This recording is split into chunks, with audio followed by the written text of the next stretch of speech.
श्रीराघवो विजयते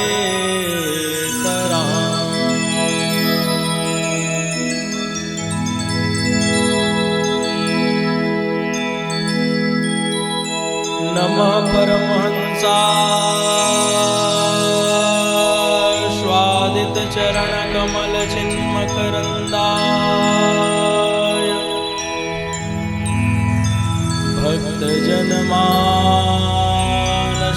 भक्तजनमानसनिवासाय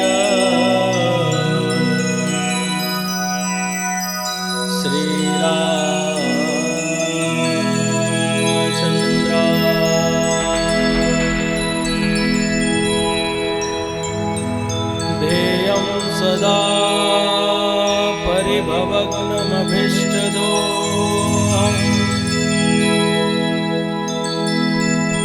तीर्थास्पदं शिवविरञ्चनुतं शरण्यम् भृत्यार्तिहं प्रणतपालभवादिपो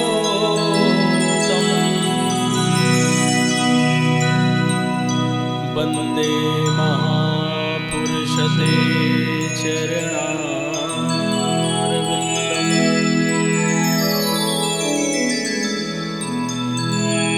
वंशे विभूषितकरान्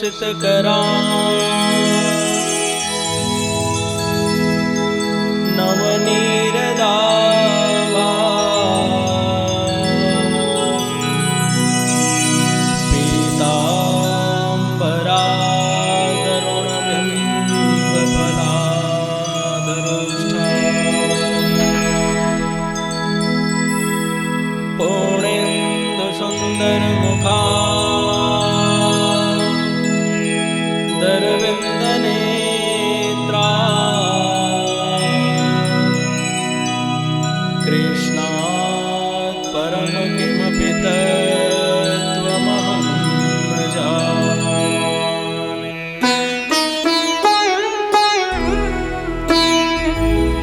नारायणं नमस्कृत्य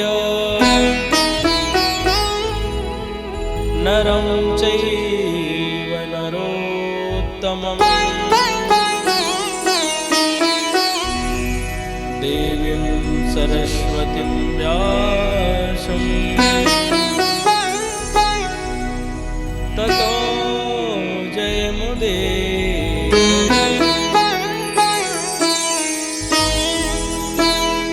श्री सीता समारंभा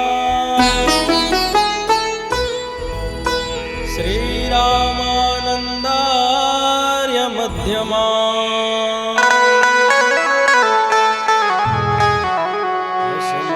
अस्मदाचार्य पर्यन्ता वन्दे श्री गुरु परम्परा। चिदचिदभ्यां विशिष्टाय शिष्टपक्षसुरक्षिणे सच्चिदानन्दरूपाय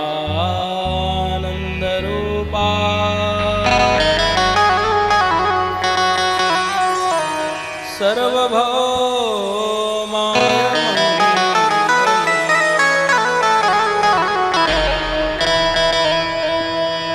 गौरामरसमयं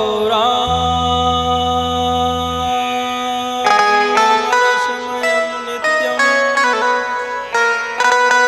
रसाचार्यरसोऽसुतं श्रीशुकदेवदेवाय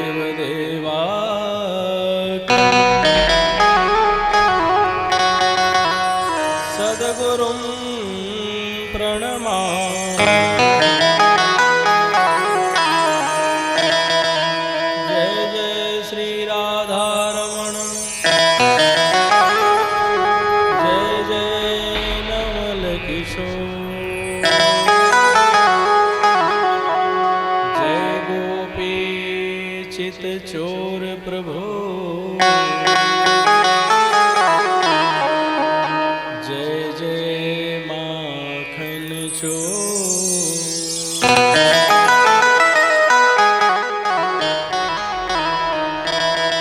बोलिए वृंदावन बिहारी लाल की जय। श्री कृष्ण कन्हैया लाल की जय। श्री भागवत महापुराण की जय। श्री सीतारामचंद्र भगवान की जय। श्री राधा कृष्ण भगवान की जय। श्री भद्रकाली मैया की जय।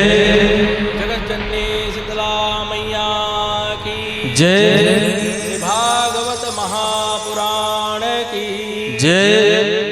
धर्म की जय हो। अधर्म का नाश हो। प्राणियों में सद्भावना हो। विश्व का कल्याण हो। गौ माता की जय हो। गौ हत्या बंद हो। नमः पार्वती पतये हर हर महादेव।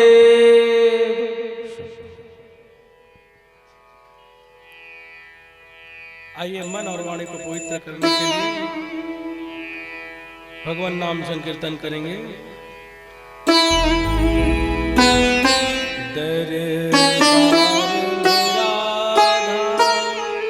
रानी के दुख दर्द मिटाए जाते दरबार मेरा।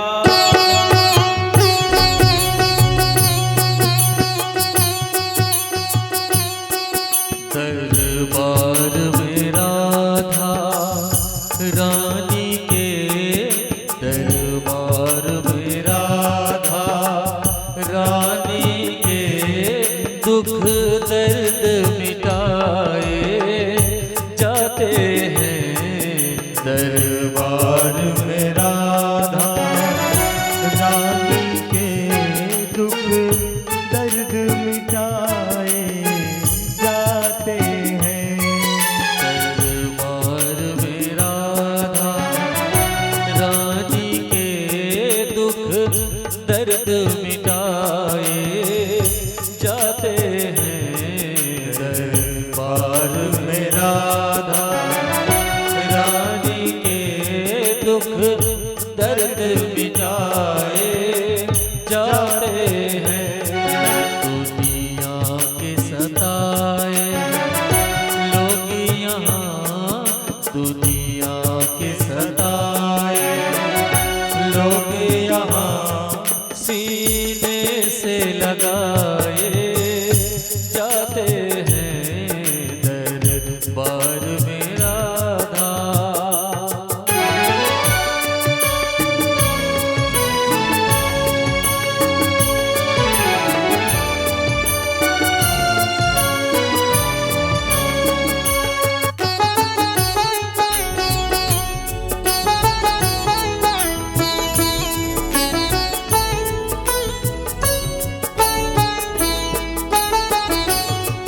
संसार सही रहने को यहाँ,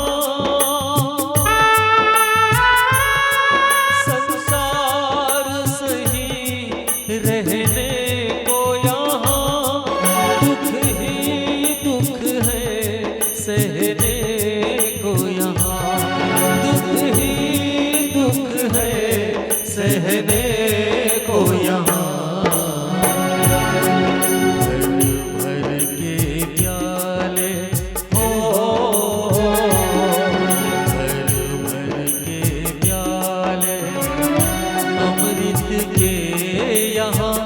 रोज पिलाए जाते हैं।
सुता वही महल बनाए जाते हैं।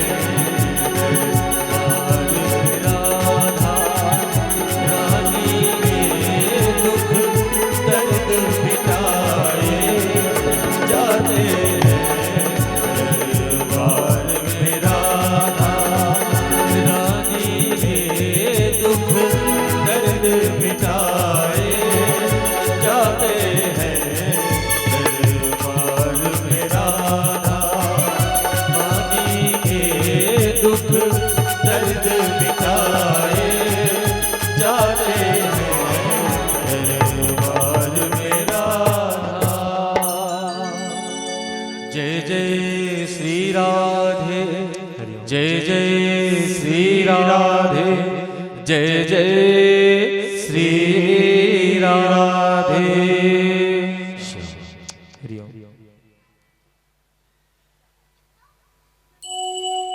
हरि शरणम।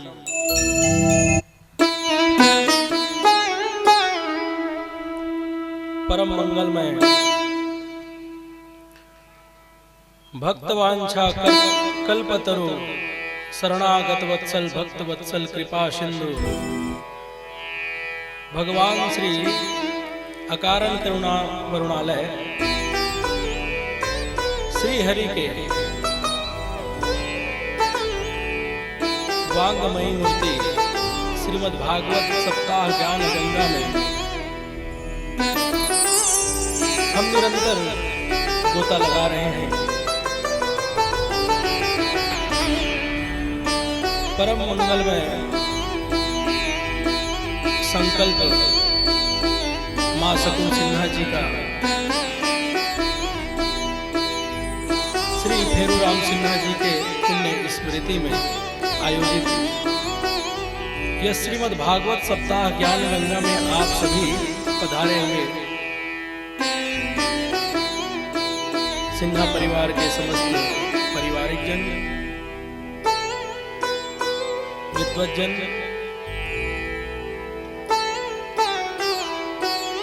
भक्तिमती माताओं एवं बंधुओं,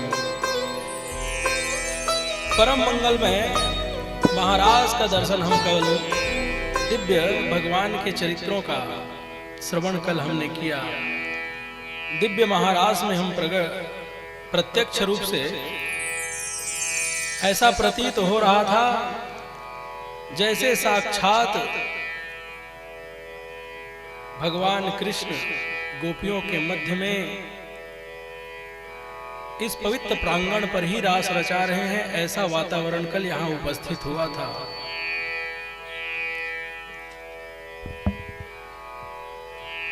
सुखदेव गुरुदेव कहते हैं, परीक्षित, जो इस रास का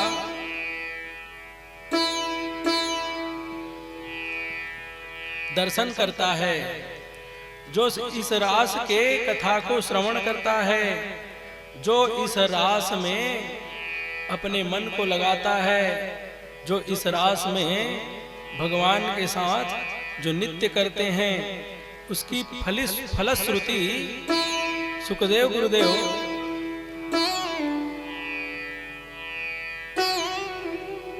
राजा परीक्षित से कहते हैं,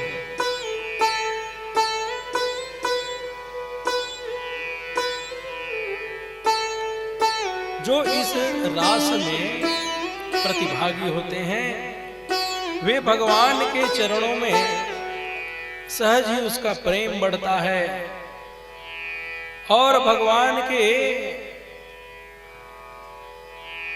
नित्य स्वरूप उसको दर्शन प्राप्त होता है और उनके पाद पद्मों में उसकी प्रीति बढ़ती है, उसकी भक्ति बढ़ती है और धीरे धीरे वो भगवान के चरणों में ही समर्पित हो जाते हैं।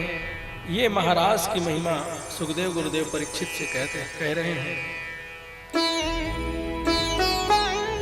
कल हमने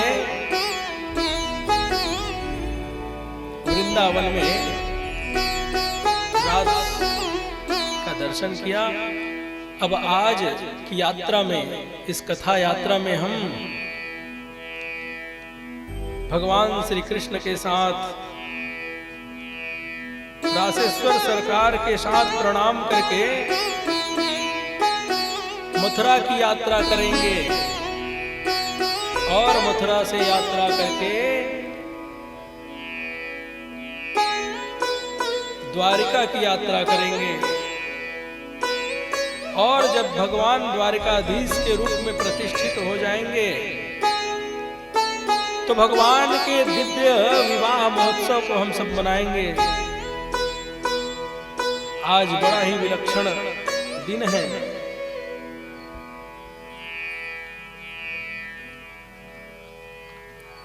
भगवान की बंसी बजी और गोपियों ने दिव्य महाराज का आनंद लिया। अब नारद जी सोच रहे हैं कि ऐसा कोई उपाय किया जाए कि अब कंस का जो पाप है उस पाप को भर करके, उसके घड़े को भर करके भगवान उस कंस का भी उद्धार करे। जैसे ही भगवान ने उनको प्रेरणा किया, नारायण नारायण नारायण नारायण नारायण नारायण श्रीमन्नारायण नारायण नारायण श्रीमन्नारायण नारायण नारायण नारायण नारायण श्रीमन्नारायण नारायण नारायण श्रीमन्नारायण नारायण नारायण भजमन नारायण नारायण नारायण भजमन नारायण नारायण नारायण। जैसे ही नारद जी को जब कंस ने अपने महल में आते देखा, उठ करके प्रणाम किया, आदर से कंस ने नारद जी को बैठाया और बैठा करके कहते हैं कि हे देवर्षि,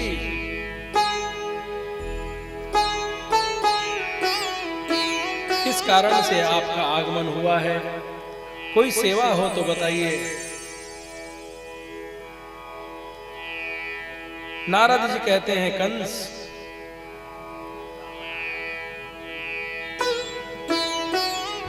जिसे तुम नंद का लाला समझ के बैठे हो,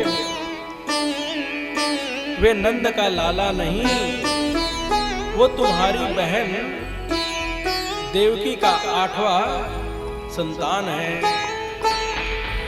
और वही तुम्हारा काल है।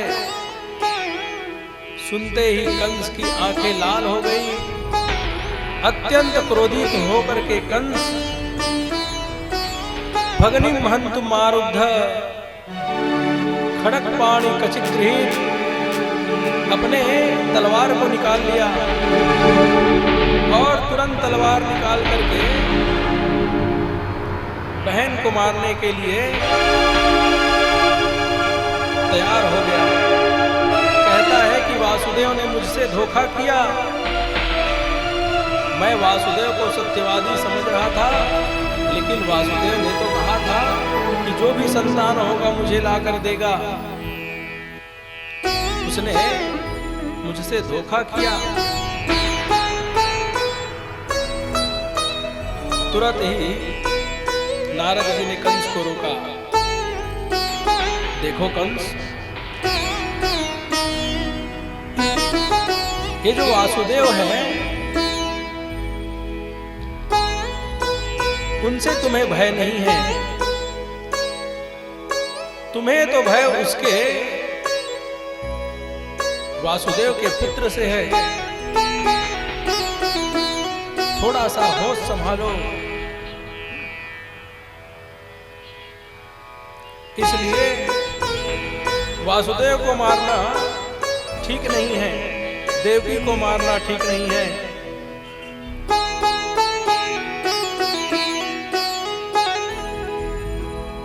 बार बार तुम राक्षसों को बार बार तुम भेजते हो, इसलिए मैं तो कहता हूं कि ऐसा कोई उपाय करो कि उस देवकी का जो पुत्र है, लाला है, उसको मथुरा में बुलाओ। और जैसे ही तुम मथुरा में बुलाओगे, तुम अपने कार्य को सिद्ध कर सकते हो। ऐसा प्रयोजन तुम्हें बनाना चाहिए, क्योंकि किसी बहाने से अगर तुम उसे मथुरा में बुलाओगे तो वो सहज ही आ जाएंगे,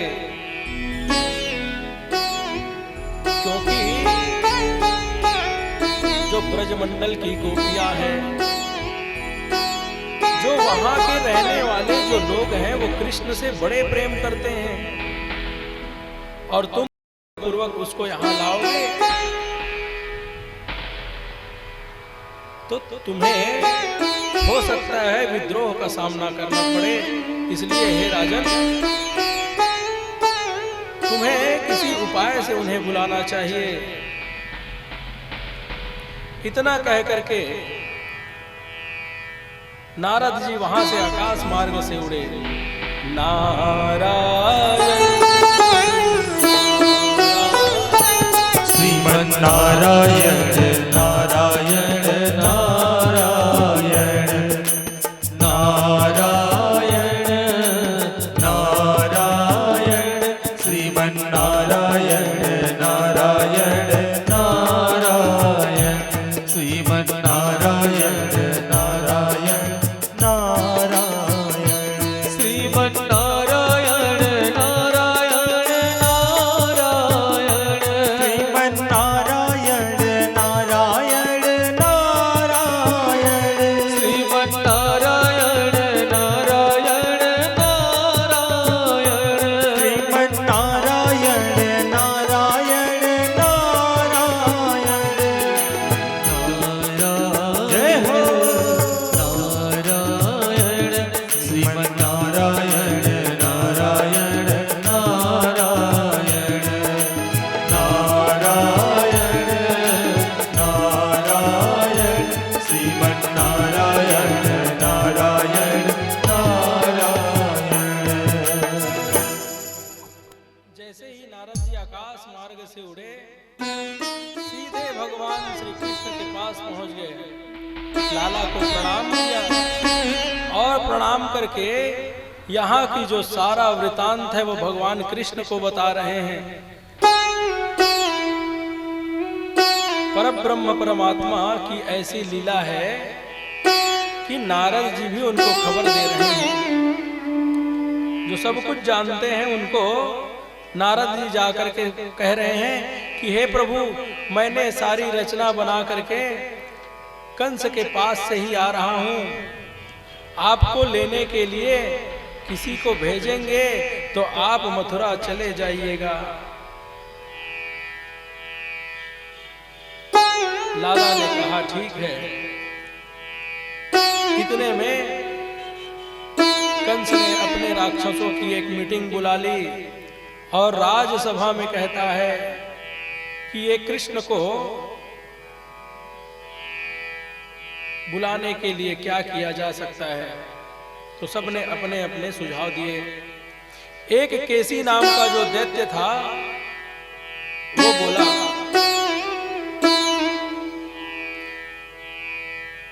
महाराज, बच्चों के लिए आप इतना सब कर रहे हो, इतने बड़े मीटिंग को बुला करके रख लिए, सबको बुला लिए, एक छोटा सा बच्चे के लिए। मेरा नाम केसी है और उनका नाम श्री कृष्ण चंद्र है।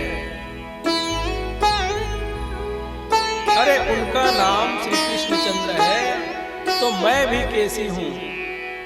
केसी कहने का अर्थ क्या होता है? के का अर्थ कृष्ण और सी का अर्थ होता है चंद्र। तो जैसे वो कृष्ण चंद्र है वैसे ही मैं उनसे कोई कम नहीं हूं।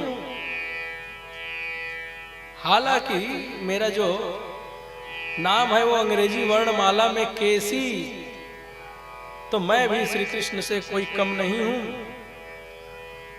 तो महाराज आप हमको एक मौका दे दो, हम दोनों जो बालक हैं कृष्ण और बलराम,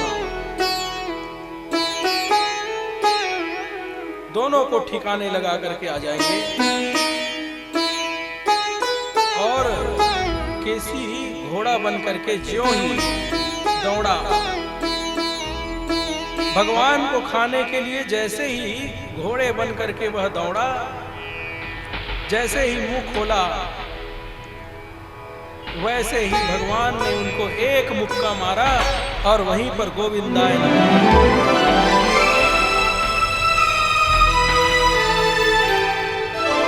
उसके पश्चात व्योमासुर भी गया, उसको भी उद्धार भगवान ने किया। अरिष्टासुर भी गया, लौट के नहीं आया।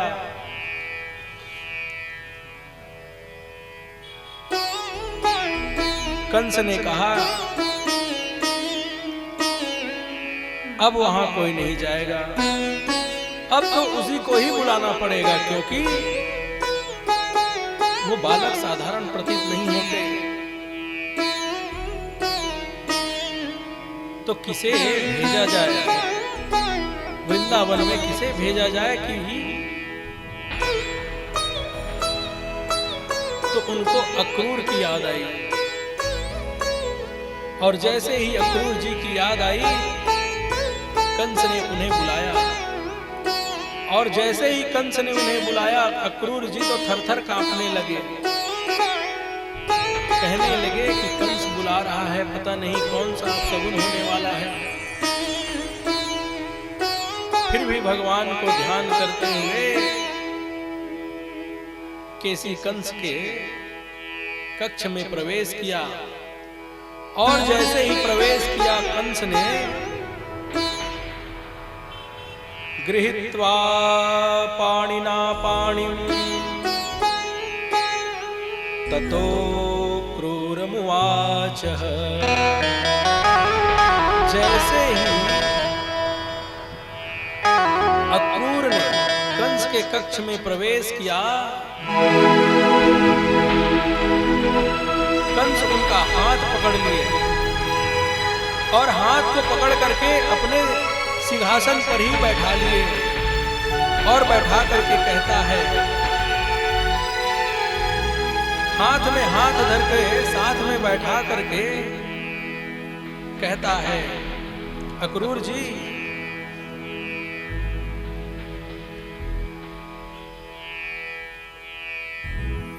जैसे ही कंस ने हाथ पकड़ा और अपने पास में बैठाया, अक्रूर जी तो सन्न हो गए, क्योंकि जो दुष्टों का जो संग है, कहते हैं नवन नीच की अति दुखदाई। जैसे कोई दुष्ट व्यक्ति है, अत्यंत ही दुष्ट व्यक्ति है, और दुष्ट व्यक्ति अगर नम्रता का प्रदर्शन कर रहा है आपके सामने, तो आपको सावधान हो जाना चाहिए। शास्त्र ये कहता है कि अगर कोई दुष्ट व्यक्ति आपके सामने अगर नम्रता का प्रदर्शन कर रहा है, जिनका स्वभाव नहीं है नम्रता,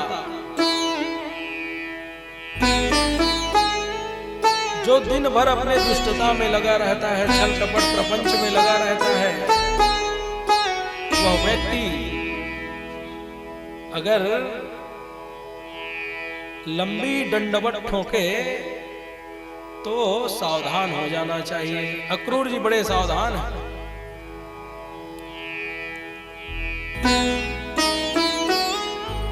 अक्रूर जी कहते हैं, कहो सरकार कैसे याद किया। कंस ने कहा, मित्र मैंने एक भव्य आयोजन किया है, एक भव्य आयोजन मैंने मथुरा में मेला लगाने का किया है, भव्य मेला का आयोजन किया है। उसमें बहुत विशेष कार्य का आयोजन किया गया है। मल्लशाला, बड़े से बड़े विश्व चैंपियन उस आयोजन में कुश्ती लड़ने के लिए आएंगे।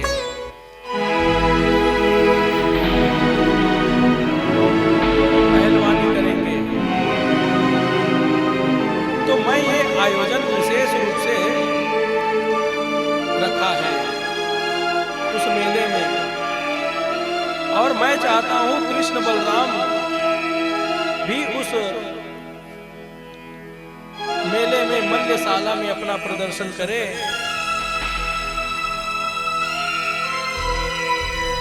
मैं चाहता हूं कि उस अखाड़े में वो बच्चे भी अपना प्रदर्शन करें। अक्रूर जी समझ गए कि दुष्ट के हृदय में कोई ना कोई तो ऐसी बात है, फिर भी व्यंग करते हुए कहते हैं कि सुनो महाराज, मन में कह रहे हैं कि आप सपने देख सकते हैं, लेकिन श्री कृष्ण कौन है मैं जानता हूं, इसलिए आप कोई भी आयोजन कर लो, कुछ होने वाला नहीं है। अक्रूर जी मन में कह रहे हैं, क्योंकि जो दुष्ट व्यक्ति होता है उसकी दुष्टता इतनी भयानक होती है कि जो सत्यवादी व्यक्ति होता है वो भी सत्य उसके सामने नहीं बोलता। और अगर वो दुष्ट अगर उसी सत्य बात को सुन करके अपने आचरण में अगर परिवर्तन कर लेता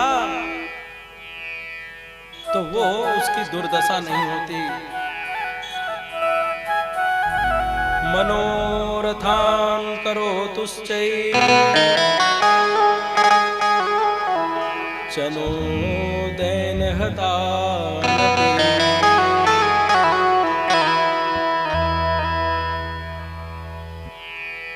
व्यंग करके मन में मुस्कुरा रहे हैं।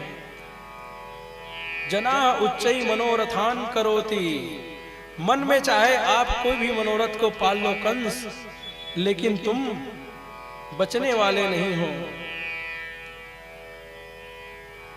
ऊंचे मनोरथ को तुम पाले हो, लेकिन तुम्हारा जो मनोरथ है वो पूर्ण होने वाला नहीं है।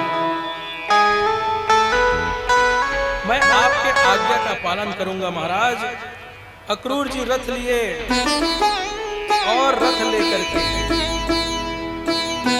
अपने घर गए और रात्रि विश्राम किए। और जैसे ही रात्रि में विश्राम किए, उपित्वा रथयामास्य प्रयवौ नंदगोकुलम्। सवेरा होते ही वृंदावन के, और जैसे ही वृंदावन पहुंच रहे थे, रथेन गोकुलम प्राप्य सूर्यः चास्य गिरिं वृता।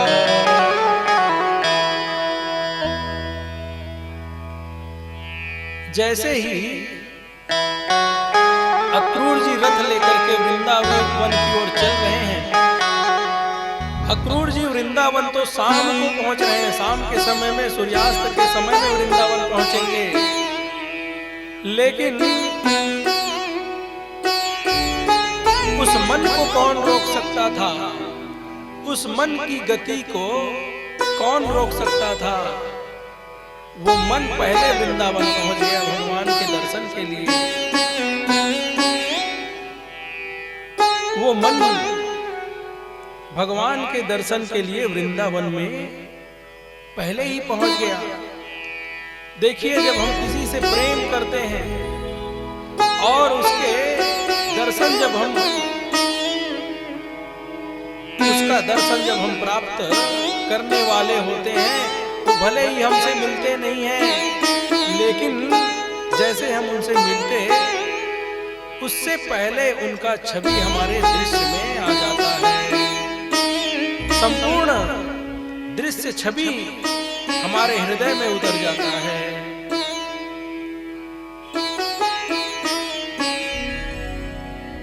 संपूर्ण जो छवि है उनकी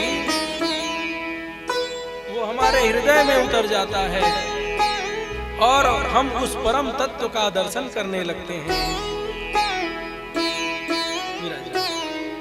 तो जैसे ही अक्रूर जी रथ लेकर के निकले, मन में ही गाने लगे, जिसकी लागी रे लगन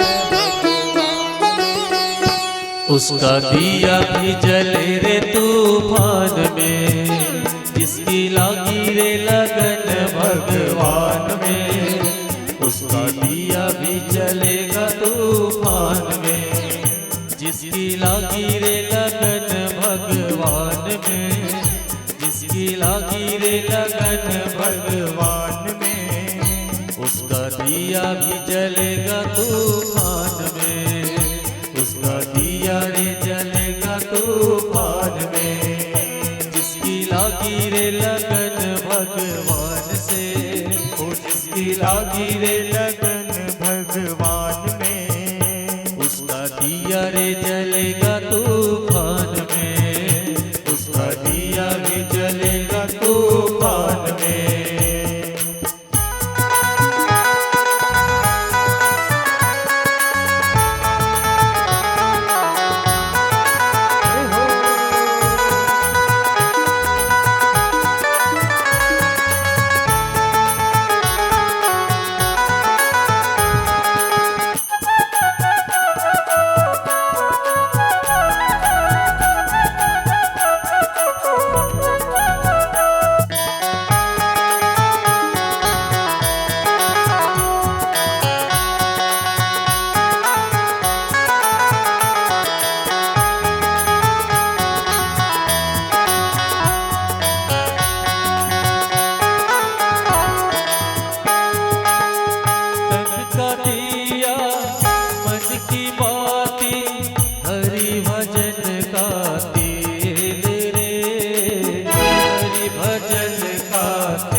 बिगड़े काम रे, प्यारे सबके बिगड़े काम रे।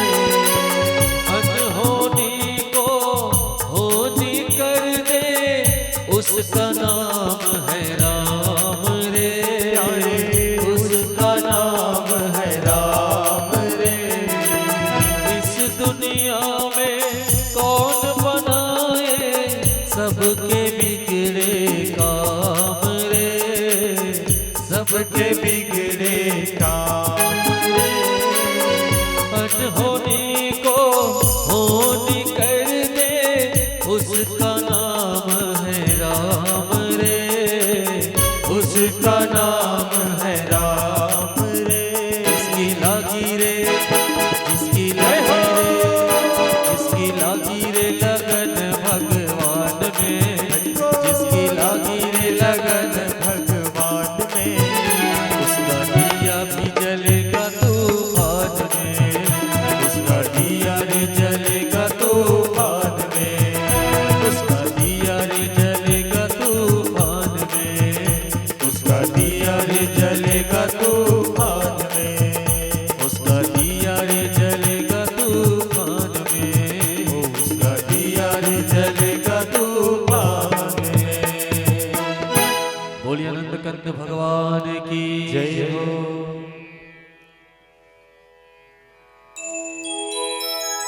जिससे हमारा प्रेम होता है उसके दर्शन के पहले ही, साक्षात दर्शन के पहले ही मन में हम उसको दर्शन कर लेते हैं उनका। आज अक्रूर जी विचार कर रहे हैं कि कौन सा ऐसा तप है मेरा कि मैं उस प्रभु को अपने रथ पर बैठा करके लाऊंगा। किम मया चरितम भद्रम, किम तप्तम परमं तप,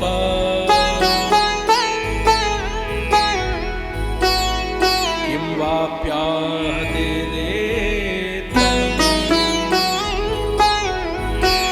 यद्राक्षाद्य केशव। आज मैंने कौन सा तप किया है कि गोविंद को साक्षात दर्शन मैं करूंगा। ये भाव लेकर के डूबे हुए समाधि स्थिति में रथ में बैठे हुए हैं और अक्रूर जी महाराज वृंदावन की ओर चल रहे हैं। और जैसे ही वृंदावन जाते जाते सायंकाल गोधूली बेला का समय हुआ, जैसे ही सायंकाल का समय हुआ,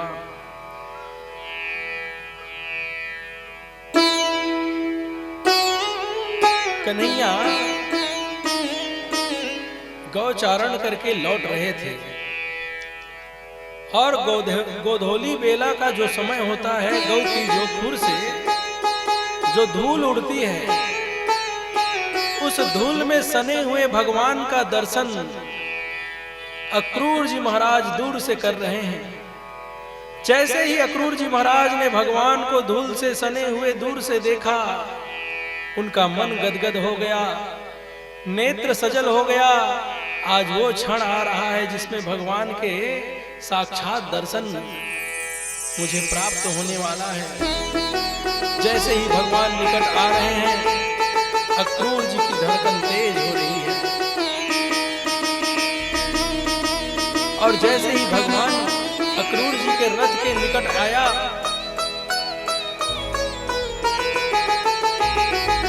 भगवान अक्रूर जी को पहचान गए और पहचान करके रथ को रोक करके अक्रूर जी को प्रणाम किया और प्रणाम करते ही कहते हैं, चाचा जी आपका दर्शन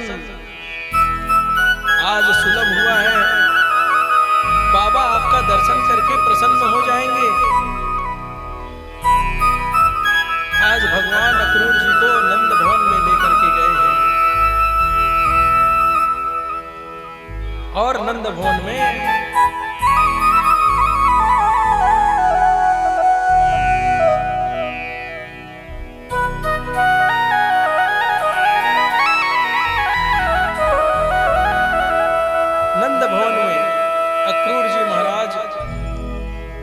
कर रहे हैं। रात्रि के समय में अक्रूर जी महाराज नंद बाबा से कहते हैं संकेत में कि अब कान्हा को, लाला को मथुरा में जाने की आज्ञा दे दो। वहां एक विशाल मेला का आयोजन हुआ है। जैसे ही नंद बाबा ने सुना कि लाला को अकेले कैसे जाने दें, हम भी उनके साथ चलेंगे। जितने भी गोप ग्वाल थे, जैसे ही उनको पता चला कि कृष्ण मथुरा जाने वाले हैं, सभी कहते हैं कि उनके साथ हम भी मथुरा जाएंगे। सभी तैयार हैं। मां को पता नहीं है। जैसे ही प्रातः काल हुआ,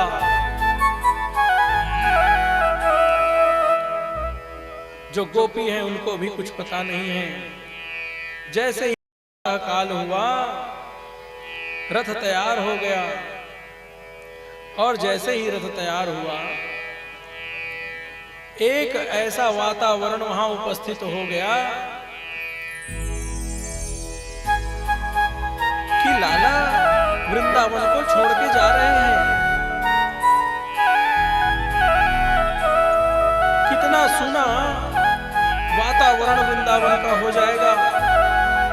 कैसे हमारी जो दिनचर्या है वो लाला के बिना पूरी होगी। हमें तो सोच करके ऐसा प्रतीत होता है जैसे हमारे प्राण ही जा रहे हैं। गोपियां विलाप कर रही हैं। मां कहती है कि अरे लाला, एक क्षण के लिए मैंने तुम्हें अपने आप से दूर नहीं किया, तू मथुरा जा रहा है। तो लाला कहते हैं कि मैया बस परसों की बात है, मैं लौट के आ जाऊंगा। गोपियों को समझा रहे हैं भगवान, लेकिन गोपियां कहती हैं कि ये अक्रूर, कौन इनका नाम अक्रूर रख दिया? जो हमारे प्राण प्यारे श्री कृष्ण हैं उसको हमसे दूर कर रहे हैं। आज इनको तकलीफ नहीं हो रही? ये तो अक्रूर नहीं, ये क्रूर है।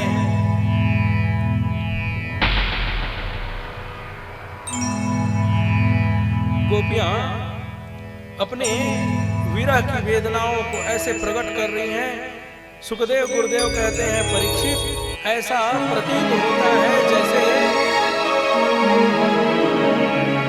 ऐसा करुण कंदन गोपियां कर रही हैं भगवान के विरोध में। आज भगवान जा रहे हैं तो ऐसा गोपियों के लिए ऐसा दिन आ गया जैसे पूरा जो ब्रज का जो वातावरण है वो मायूस हो गया।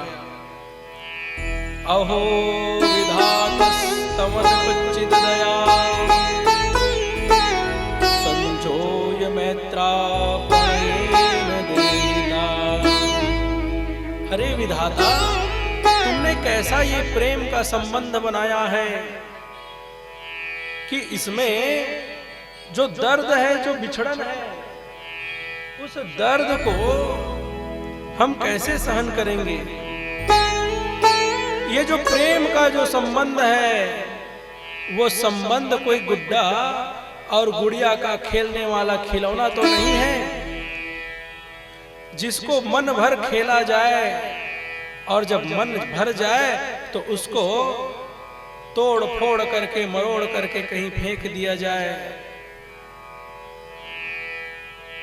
ये जो प्रेम है, वो प्रेम ऐसे ही नहीं समाप्त होता।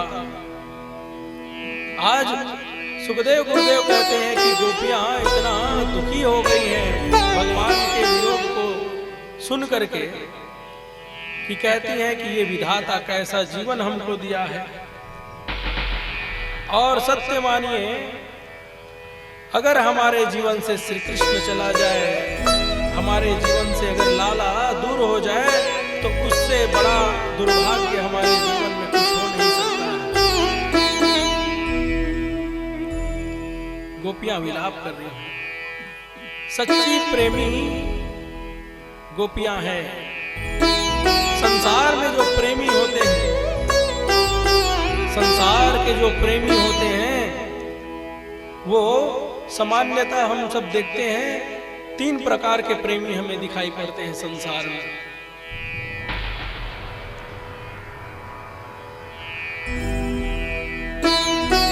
पहला प्रकार का जो प्रेमी हमको दिखाई पड़ता है, वो चाहता है क्या? प्रेम के बदले में प्रेम, गिव एंड टेक। भैया जी बैठे हैं पीछे। प्रेम के बदले प्रेम, ये प्रेम करने वालों का प्रकार मैं आप सबको बता रहा हूं। ये पहले प्रकार के जो लोग होते हैं, ये क्या चाहते हैं? अगर हम किसी से प्रेम करते हैं तो उतना प्रेम वो भी करे। ये एक प्रकार हुआ। लेकिन दूसरा प्रकार का जो प्रेमी है वो कैसा है? हम प्रेम करें या ना करें,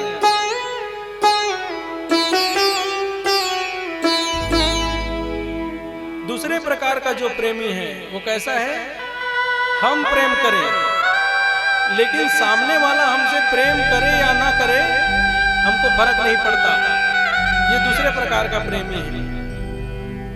हम प्रेम करें, सामने वाला हमको प्रेम करे या ना करे कोई फर्क नहीं पड़ता। ये दूसरे प्रकार का प्रेमी है।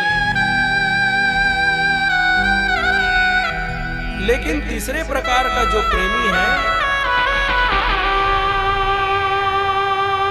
ये तीसरा प्रकार का जो प्रेमी है, ये किसी से प्रेम नहीं करते। एक वो होता है जो प्रेम के बदले में प्रेम चाहता है, दूसरा वो है जो प्रेम तो करता है लेकिन सामने वाले से प्रेम की अपेक्षा नहीं करता है, और तीसरा वो होता है जो किसी से प्रेम नहीं करता है।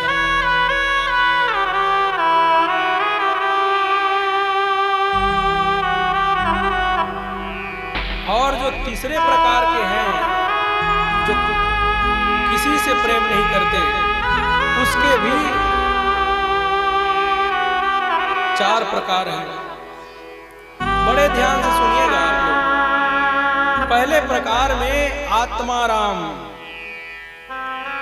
और उसी का दूसरा प्रकार है आत्मकाम, और तीसरा जो प्रकार है उसी का वो अकृतज्ञता है, और चौथा जो प्रकार है उसी का, चौथे नंबर का, तीसरे नंबर का चौथा, वो क्या है? गुरुद्रोही। कहने का अर्थ ये है कि संसार में जो हमें प्रेमी मिलते हैं, उसमें तो आत्मा राम जो किसी से प्रेम नहीं करते, जो आत्मा में ही रमण करते हैं, वो संसार को नश्वर वस्तुओं के समान समझ करके इस संसार में किसी से प्रेम नहीं करते और केवल ब्रह्म में ही रमण करते हैं। वो आत्मा राम है। और आत्मकाम कौन है? जिसकी समस्त कामनाएं पूरी हो गई हो, अब उसको कुछ नहीं चाहिए, तो उसको आत्मकाम कहते हैं। और तीसरा अकृतज्ञता, ये सबसे बड़ा पाप कहा गया है, अकृतज्ञता। कोई हमारा सहयोग करे, कोई हमारे लिए कुछ करे, और समय आने पर अगर हम उसको ठेंगा दिखा देते हैं, तो वही अकृतज्ञता है, कृतज्ञता है, अकृतज्ञता है। उसको महापाप कहा गया है। कृतज्ञनम महापापम।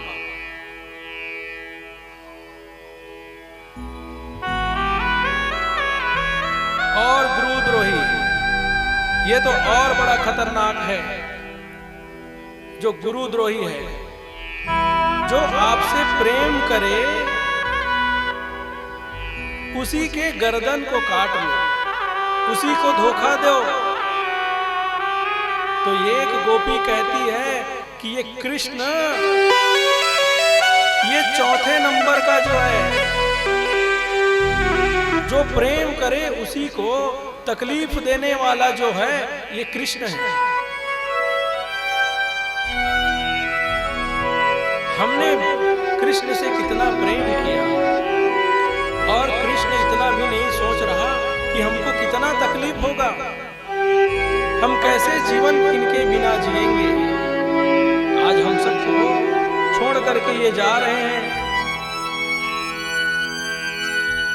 क्या इनको इस बात का अंदाजा नहीं है? भगवान कहते हैं कि हे देवियों,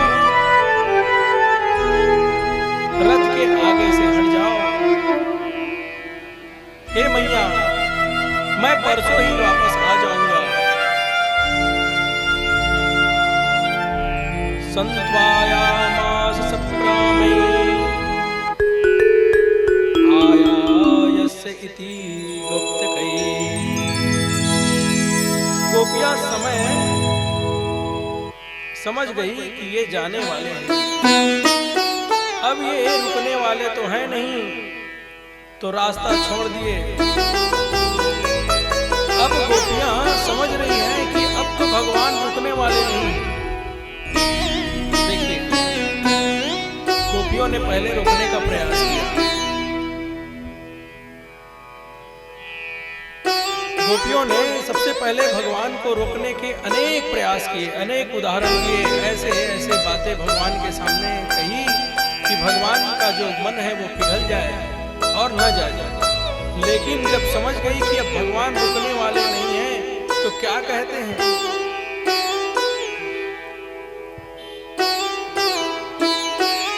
ततः सुख सुखित्वम। अरे लाला, अगर तुम्हें जाने में खुशी हो रही है तो हम वो भी दुख को बर्दाश्त कर लेंगे तुम्हारे सुख के लिए।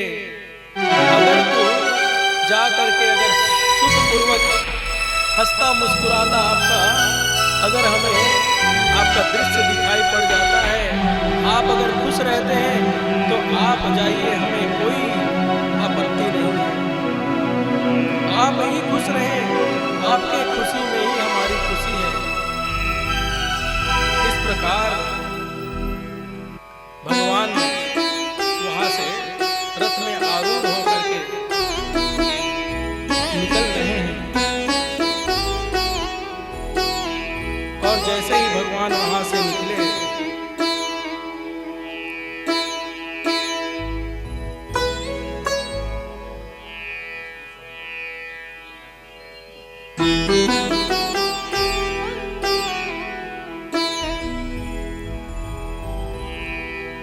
अक्रूर जी अत्यंत उस स्थिति को देख करके इतना भाव विह्वल हो गए अक्रूर जी महाराज कि उनका मन अंदर से बहुत भावुक हो रहा है, भावुक प्रदीप हो रहा है। उस स्थिति को देख अत्यंत अक्रूर जी महाराज भावुक हो रहे हैं।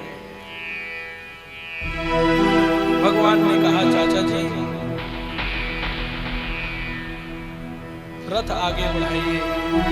और जैसे ही भगवान का रथ आगे हुआ, मां चीखती चिल्लाती हुई ऐसे दौड़ पड़ रही है जैसे लाला आज हमेशा के लिए जा रही है। अत्यंत रुदन करते हुए मां रथ के पीछे पीछे चल रही है। गोपियां विलाप कर रही है।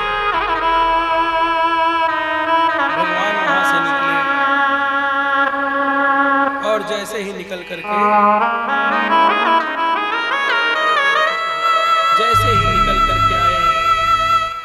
उनके जो करुण कंदन है उसको भगवान बड़े ध्यान से सुन रहे हैं। भगवान उनके करुण कंदन को ध्यान से सुन रहे हैं। क्या गा रही है गोपियां? एक आस तुम्हारा है, विश्वास तुम्हारा है, अब तेरे सिवा मोहन कहो कौन हमारा है।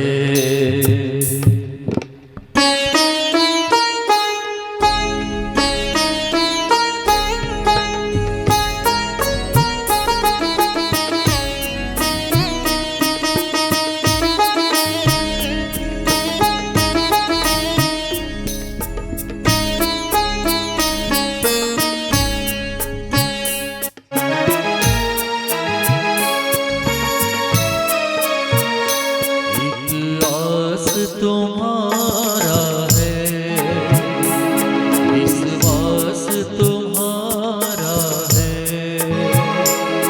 एक आस तुम्हारा है,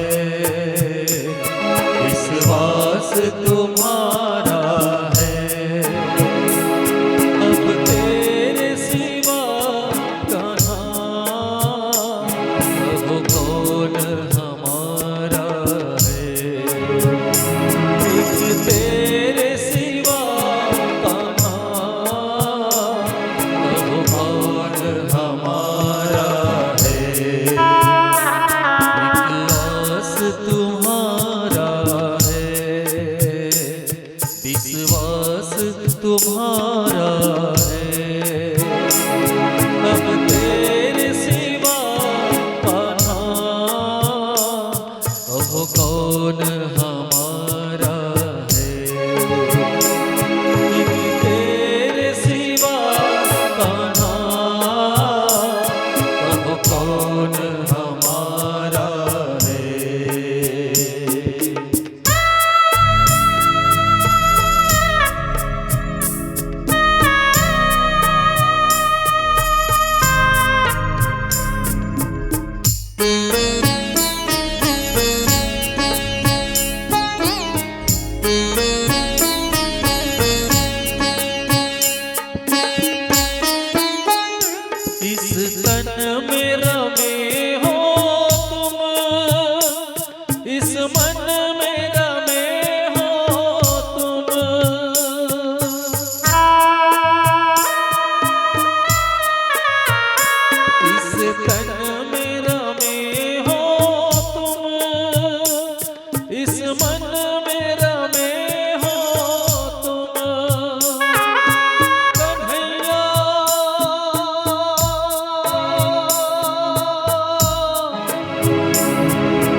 मझधार में नैया है, मजबूर खिवैया है।